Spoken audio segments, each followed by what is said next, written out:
Welcome in everybody to another fantastic installation guide for the GI Yaris. We've got this beautiful bash plate. We're going to be slapping in this girl today. Let's see, what do we have here? So this is the Okuyama Dash, you can see Dash, 5mm bash plate. Not the ribbed one and not the 3mm one, just the 5mm one, plain steel. You can see, here we go. There we go, sports developer Okuyama Dash. It's weird, if you look for their website, their website is like carbing.com.co.jp instead of like Okuyama or Dash. Their branding is weird, crazy Japanese websites. Anyway, look at this beautiful bit of kit. Oh, the way the light's shining off it, lovely. So I've gone for the middle of the range 5mm plate. There's the ribbed one, which was a little bit more, but I don't think I need that much protection. Also, that one would be quite heavy because this 5mm one, it's already very, very heavy. I'll show you what I mean. There we go. There we go. Anyway, this is a big ass plate of aluminium. And then, yeah, the best part, when I say the best part, you might have noticed this is the one touch type.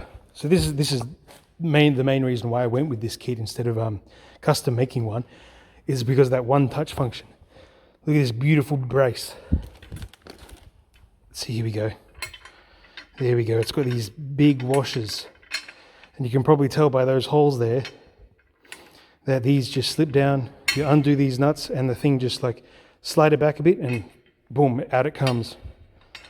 It's that functionality that's critical, very critical for a good bash plate. So like if you're just going off forward driving and you're only going to take the plate off once a year to do your oil change, that's fine. But if you're going to do rallying and you might need to take the plate off every single weekend or during an event, that function is a time saver and just a blessing, because it means one person can put it on. Because if you try and do up all the bolts on that thing with two hands, what's holding it up? It's just going to fall on your face and there's going to be big ow. Also, the quality is really nice. I mean, look, this is the front plate. It's got their logo tape there, and there's a piece of foam here. Really nice, really nice. Step one, whenever you get anything in a package, make sure you have all the little bits, because there'll be a piece of paper, not that one, this one, with the instructions. Now, it may be in Japanese, but that doesn't mean you should read it upside down.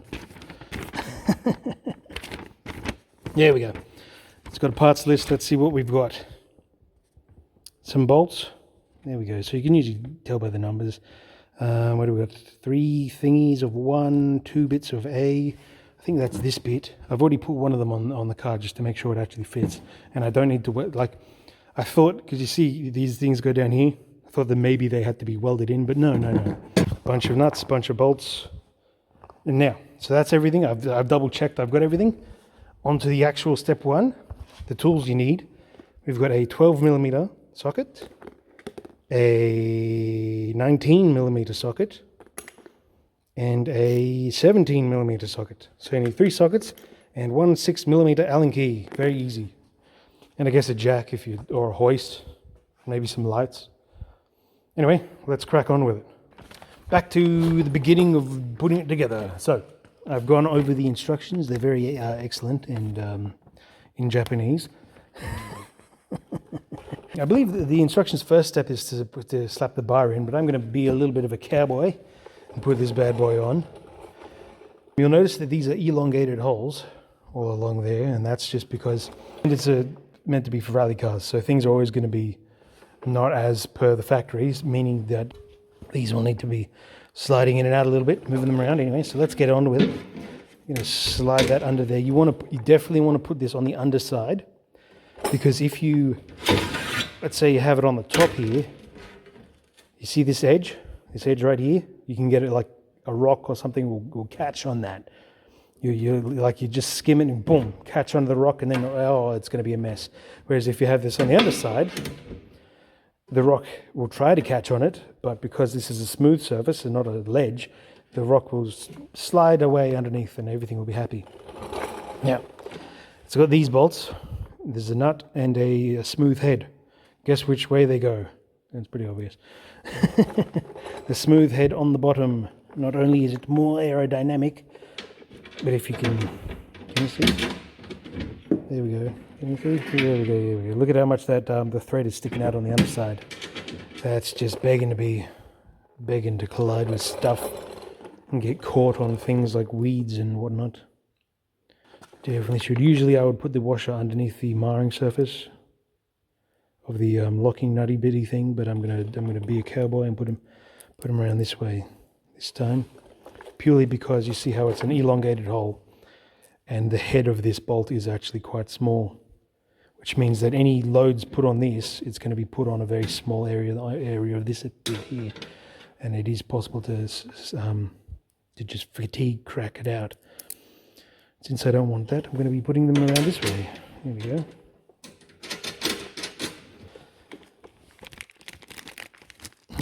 Five washers, 5 bolts, no worries. This is going to be pretty easy, so I'll cut ahead and you'll see it all together. Right here, there they are. All the bolts are in. Now I've done them up as tight as I can with my hand, just finger tight, and I've pushed it as far forward as possible, just because I know that's where I'm going to want to put it in the future anyway. So that's I'm not going to try and get it flush like some people might. Anyway, on to the next step. Grab the little bag of bolts and the 2 plates. I've only got one there because I've already put one on. Anyway, so you grab the 2 plates. Let's get underneath where the action is. You grab your plate. Now, there we go. Oh, there we go. There's the other one. So you can see, I've already slotted that one here. There's 2 different plates, and they're both mirror images of each other. And it's pretty straightforward. There you go. So this hole is here from factory, no worries. You got the control arm there, and then there's this slot here with the nut on top. And you have the pointy bit on the outside of the car. You see there's the outside of the car. So the pointy bit on the outside pointing forwards. That's how you know which one's which. And you just slip it over there and line it up with the hole in there. That way the bolt can go through nice and easy. Where did I put it? Oh, there it is. Behind the camera. Anyway. So where was I? You get the thing, you get the long pointy bit on the outside facing forwards. And slide it in. No worries. Line up the hole with your finger and away you go. So you take the little bolts that it comes with, and there they go. Easy.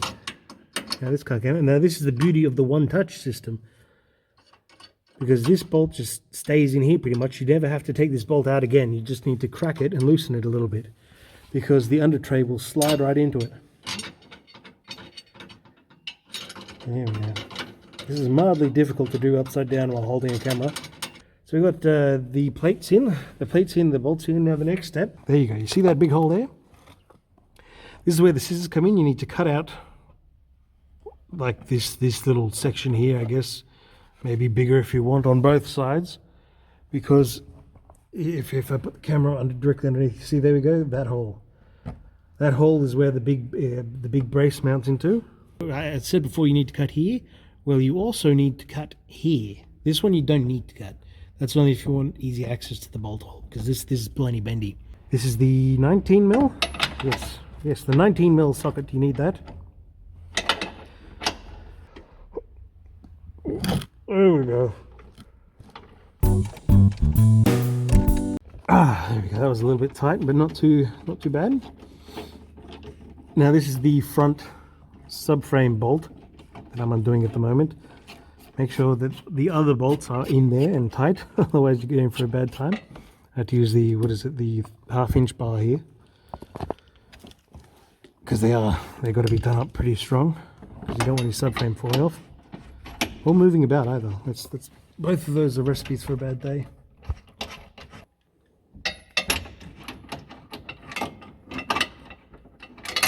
There we go. Okay.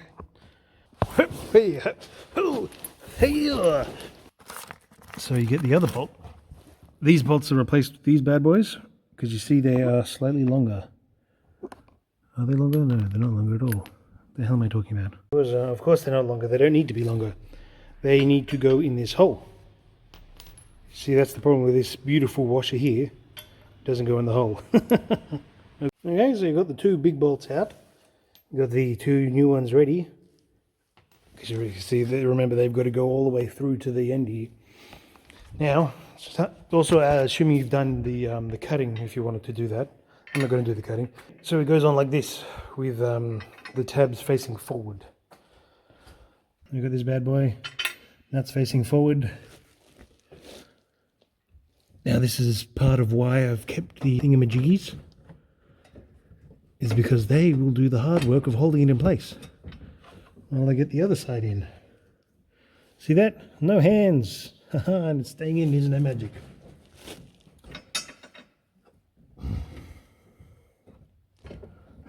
Come on, here we go. Where's the hole? Where is it? It's here somewhere. Oh, there. Sweet. Look at that, isn't that schmick? Okay, where was I? Get the bolt. Get the 17mm for the bolt. Slap it aside and up you go. Here we go. Alright, good news. Bad news, I guess. Good news if you're watching the video before starting work. There's minor modifications that you need to make. So I said before, you need to cut here. Well, you also need to cut here. This one you don't need to cut. That's only if you want easy access to the bolt hole, because this is plenty bendy. But here, this section here, can you see it? No, you can't see it. Oh, you can. The line I've drawn. Yeah, the bar. It comes out of the hole and goes right through where this needs to be. I've got the old Nipex side cutters out, and let's try and clean that up, shall we? We shall. Yeah, pretty straightforward stuff here. I'm just going to be cutting the plastic. I'm a little bit disappointed because this thing's nice and schmick, but not anymore. Dun, dun, dun. So making some precision cuts. I'm actually surprised it's going so well.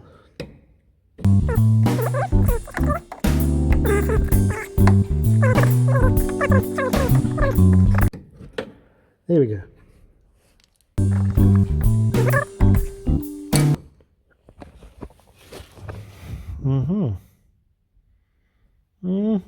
Okay, good. Good. Now I need to do the same to the other side before I can, because what was happening was I was trying to put the bar in, but it was tilting that way.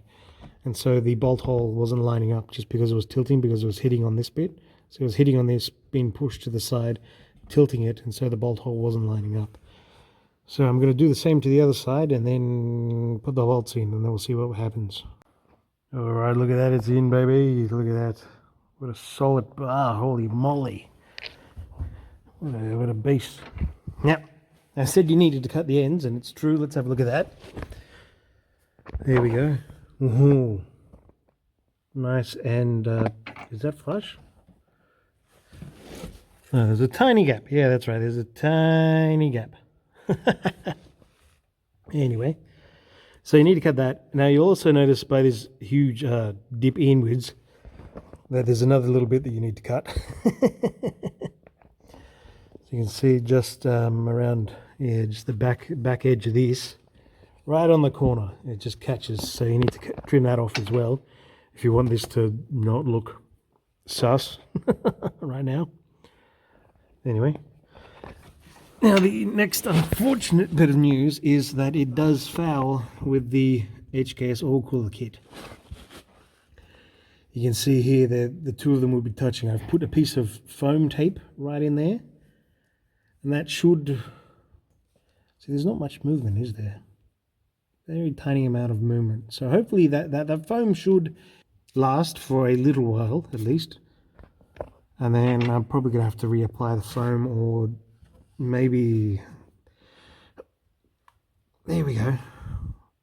Yeah, so you get the HKS pipes can move up a little bit, but all the brackets over there really don't want to. So that's going to be a later date when I next take the bumper off. I'll try and adjust them so that the pipes are higher and not fouling on that. Anyway, so this beauty is in. It doesn't foul anywhere else. I've got the two plates on the back there. Now let's impromptu show you how easy it is to install.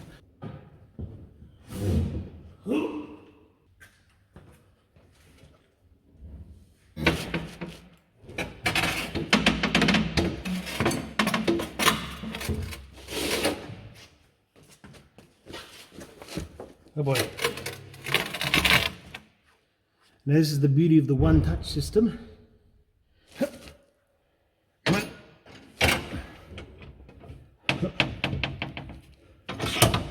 Oh, look at that. One man, one mission.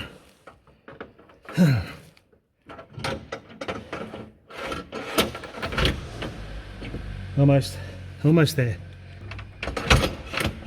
Yes. Oh, that was so easy. That was so easy. Oh my God, look at that. It's in. What a beauty. I can nip this up. Got the Allen key. Let's do them up as well. Now because I've got those the nuts without washers on the top, the nuts will dig into the metal as I try and turn these, which is why I can tighten them up without anything holding the nut on the other side.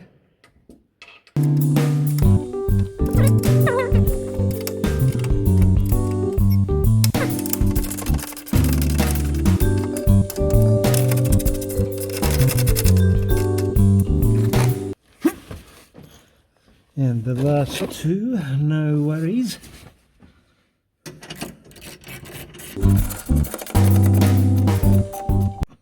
Oh yes.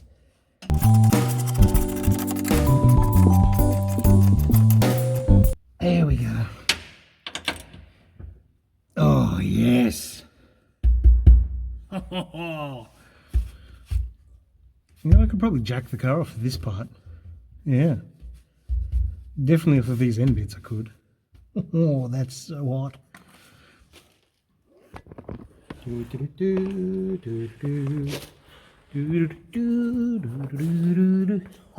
Oh yeah.